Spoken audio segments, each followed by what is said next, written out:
Hello everyone, welcome to smart IQ education. Smart IQ education में आप सभी का स्वागत है। आज हम बात करने वाले हैं मध्य प्रदेश पुलिस प्रशासन के बारे में।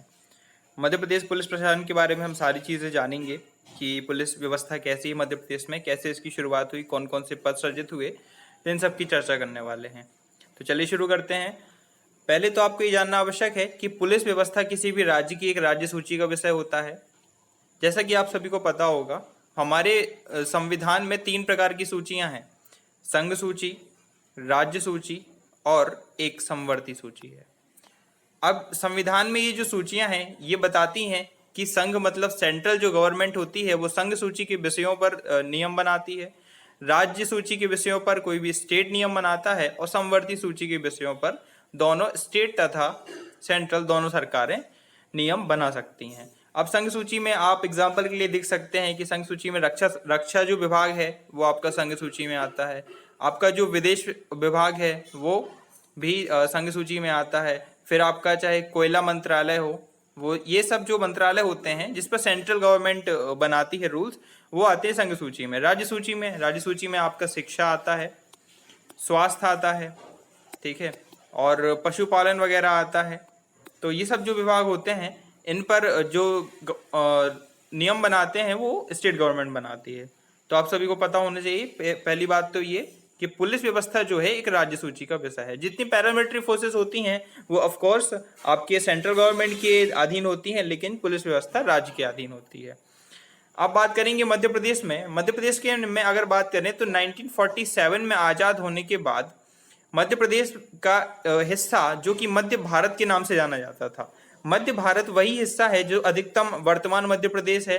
तो यहाँ पर जो सबसे पुलिस का सबसे बड़ा अधिकारी होता था 1956 तक, जब तक 1 नवंबर 1956 को मध्य प्रदेश का गठन नहीं हो गया, सबसे जो बड़ा अधिकारी होता था वो होता था महानिरीक्षक। तो पूछा जाता है कि मध्य भारत के पहले महानिरीक्षक कौन थे, तो इनके बारे में बता दिए। ये आपको नाम याद रखना है, KF रुस्तम जो थे मध्य प्रदेश के सबसे पहले महानिरीक्षक थे, ठीक है। अब आगे बात करेंगे कि मध्य प्रदेश को कितनी रेंज में डिवाइड कर दिया गया था। देखिए ये सिचुएशन 1956 की है। 1956 मतलब जब हमारे मध्य प्रदेश का गठन हो गया था तो पूरी पुलिस रेंज को 5 रेंज में डिवाइड किया गया था, जिसमें ग्वालियर, इंदौर, रीवा, जबलपुर तथा रायपुर। रायपुर क्योंकि छत्तीसगढ़ मध्य प्रदेश का ही भाग था, ठीक है, तो रायपुर भी था। तो 5 रेंज थी आपके 1956 के बाद। अब बात करते हैं जो पुलिस है वो मध्य प्रदेश सरकार के अंदर जो गृह मंत्रालय है उसके अंतर्गत आता है। मतलब अगर बात करेंगे संवैधानिक सबसे बड़ा मुखिया कौन होता है पुलिस प्रशासन का, वो होता है गृह मंत्री। तो अब एक पॉइंट देखेंगे, 1982 में पुलिस का सर्वोच्च अधिकारी होता था पुलिस महानिरीक्षक। मैंने अभी आपको बताया था 1947 से 1982 तक, ठीक है, सबसे बड़ा अधिकारी होता था पुलिस महानिरीक्षक, जिसे हम बोलते थे इंस्पेक्टर जनरल। तो पूछा जाता है कि सबसे पहले महानिरीक्षक कौन थे। 1956 में जब मध्य प्रदेश का गठन हुआ तो सबसे पहले महानिरीक्षक कौन थे, तो वीजी घाटे 1956 से 1958। देखिए क्वेश्चन 2 टाइप से बने। अगर पूछा जाएगा मध्य भारत के पहले महानिरीक्षक कौन थे तो आपको KF रुस्तम लगाना है, लेकिन अगर पूछे कि मध्य प्रदेश के पहले महानिरीक्षक कौन थे तो आपको वीजी घाटे लगाना है, जिन्हें 1956 से 58 तक अपनी सेवाएं दी।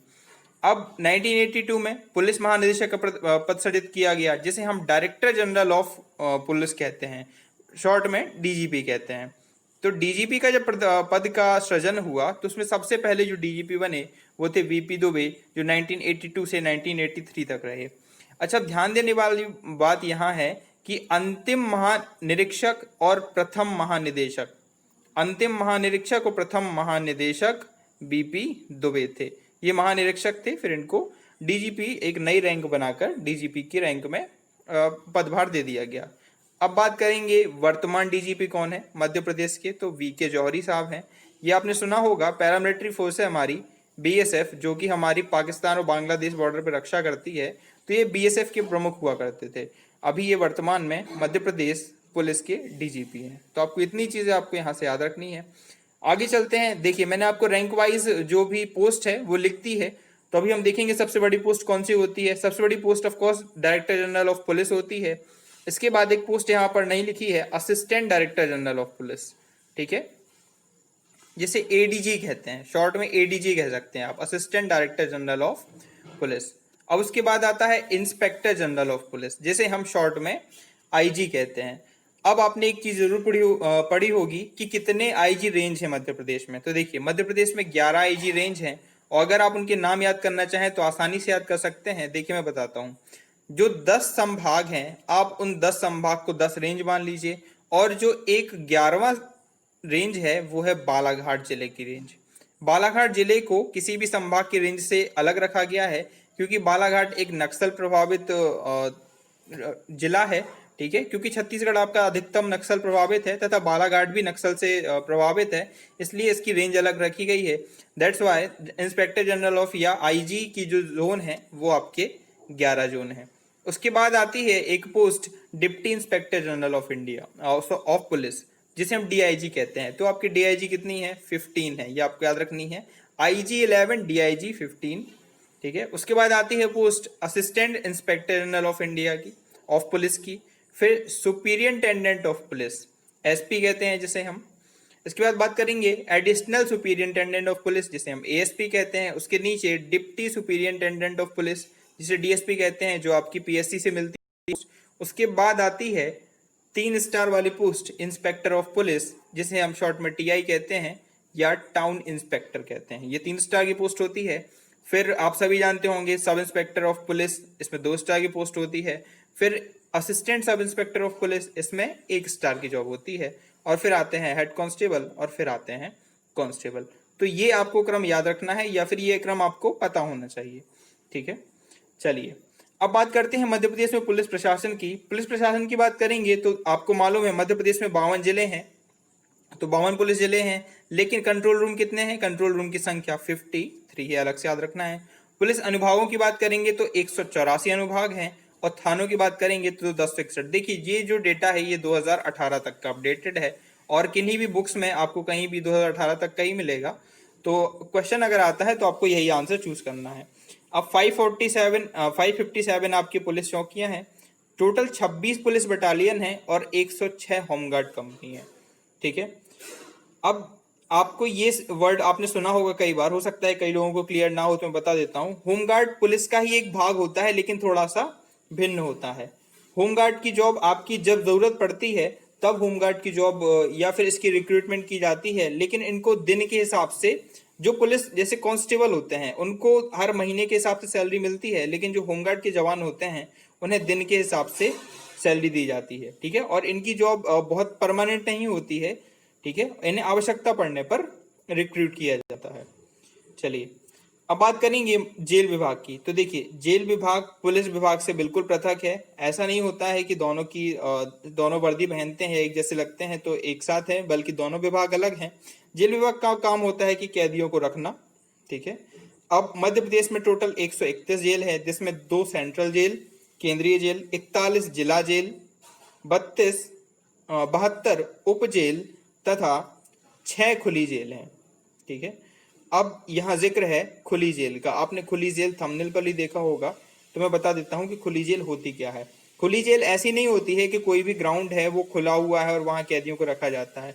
दरअसल खुली जेल का मतलब ये है, ये कॉन्सेप्ट आपका आया था ब्रिटेन से आया था। अब मान लीजिए कोई कैदी है जो 15 साल से सजा काट रहा है, 15 साल से वह उसने बाहर का परिवेश नहीं देखा है, तो उसके साथ क्या होगा? 1 से 2 महीने में, 1 से 2 साल में पूरी दुनिया बदल जाती है। जब ये 15 साल बाद बाहर आएगा तो वो सरवाइव कैसे करेगा? इसके लिए कॉन्सेप्ट लाया गया था ब्रिटेन से कि खुली जेल का निर्माण किया गया।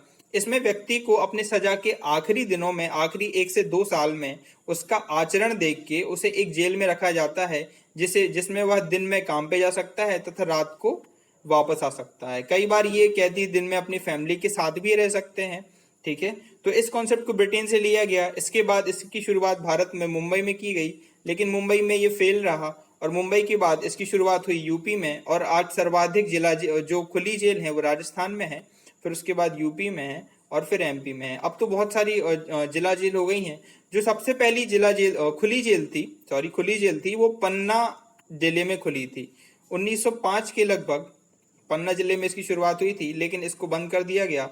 और फिर उसके बाद जो पहली खुली जेल थी वो आपकी सतना डिस्ट्रिक्ट में थी। अब टोटल 6 खुली जेल हो गई हैं, भोपाल, जबलपुर, सागर, होशंगाबाद, इंदौर। इसका मात्र उद्देश्य होता है कि ये किसी एक मुख्य धारा से अलग नहीं होने चाहिए, या फिर जो आदतन अपराधी नहीं है, जो कैदी हमेशा जिनके अपराध जिनकी आदत में नहीं होता है या किन्हीं कारणों उनने वो अपराध किया, तो उनको दिक्कत ना हो बाहर आके सरवाइव करने में, इसलिए इनका निर्माण किया जाता है और ये कॉन्सेप्ट काफी सफल है। चलिए आगे चलते हैं। अब बात करते हैं मध्य प्रदेश पुलिस प्रशासन में पुलिस स्मृति दिवस की। तो पुलिस स्मृति दिवस 21 अक्टूबर को मनाया जाता है। ठीक है, अब 21 अक्टूबर क्यों मनाया जाता है ये भी मैं आपको बता देता हूँ। दरअसल हुआ क्या था कि 1959 में 1959 में हमारे सीएपीएफ के कुछ जवान थे जो कि लद्दाख में, जिन्हें शहादत प्राप्त हुई थी, और ये शहादत जो चीन के सैनिक थे उनसे झड़प के दौरान प्राप्त हुई थी। आपने अभी ये 2020 का भी सुना होगा, जो झड़प हुई है उसमें भी हमारे कुछ सैनिकों को शहादत प्राप्त हुई है। तो बस उसी दिन को याद करने के लिए पुलिस स्मृति दिवस मनाया जाता है 21 अक्टूबर को। तो ये आपको याद रखना है, ये पूछा जाता है। ठीक है, अब अगर आपसे पुलिस की फुल फॉर्म पूछ ले तो पुलिस की फुल फॉर्म ये लिखी है, public officer for legal investigations and criminal emergencies. तो पुलिस की फुल फॉर्म तो आपसे बननी ही चाहिए अगर आप पुलिस में जाने की इच्छा रखते हैं। ठीक है, चलिए अब बात करते हैं मध्य प्रदेश में पुलिस प्रशिक्षण संस्थानों की। देखिए मध्य प्रदेश में पुलिस प्रशिक्षण संस्थान कहाँ है, इनकी एक करके चर्चा करेंगे। मैंने कुछ डिटेल्स भी लिख दी हैं ताकि आप इसको और अच्छे तरीके से याद रख सकें। बात करते हैं जवाहरलाल नेहरू पुलिस अकादमी की। यह अकादमी कहाँ है, सबसे पहले तो देखना है, इसका कलर चेंज कर लेते हैं। यह अकादमी आपके सागर डिस्ट्रिक्ट में है। इसे 1906 में पुलिस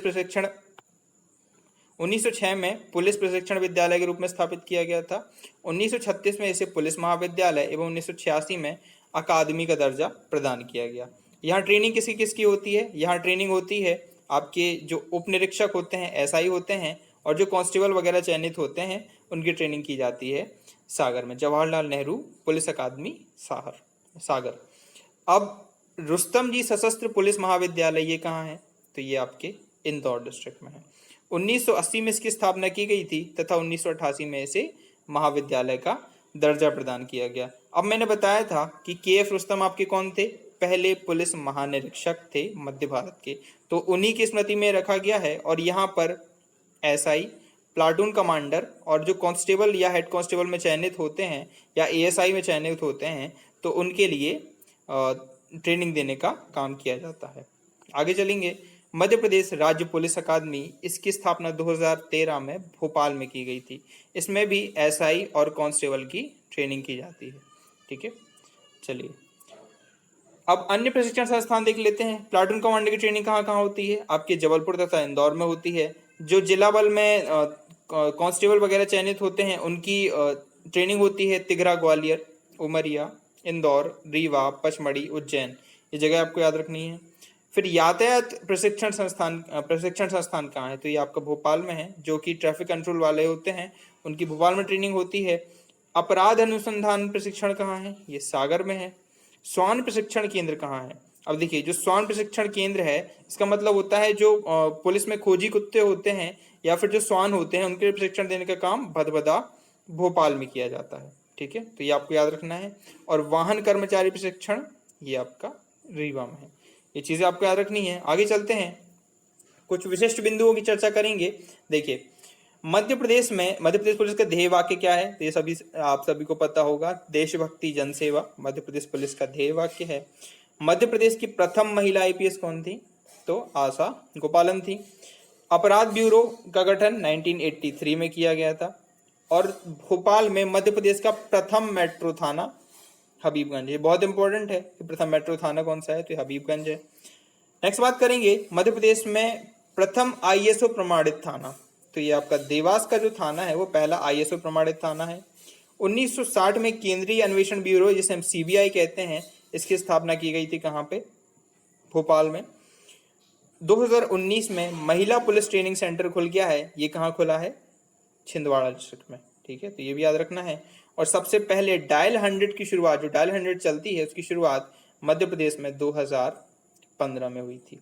ठीक है, चलिए अब इन्हीं विशिष्ट तथ्यों के साथ हम ये वीडियो समाप्त करते हैं। अगर आपको ये पसंद आई हो तो चैनल को लाइक करना है, सब्सक्राइब करना है और शेयर करना है इस वीडियो को।